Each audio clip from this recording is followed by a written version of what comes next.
Good evening from the top of the world. I hope you all are doing absolutely well, and if you're thinking about me, I'm doing good as well.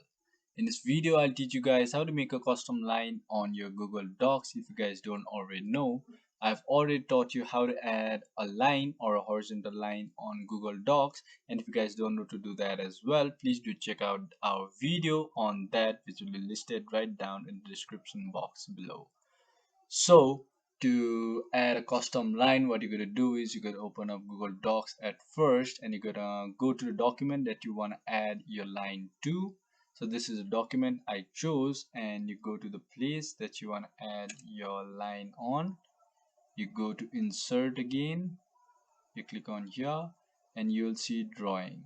So at drawing, you will see from drive and new, you gotta click on new, and now you gotta draw the line that you want. So this is the button for drawing a line. If you want a parallel line, you draw this. If you want two parallel lines like this, so I'm gonna make this, and after you click save and close, you can see here that the line has been made.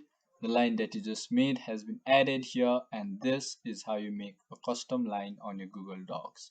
So if you guys learned something today or found this video helpful, please do leave a thumbs up below and comment down what you'd like to see next. Until then, have a good time.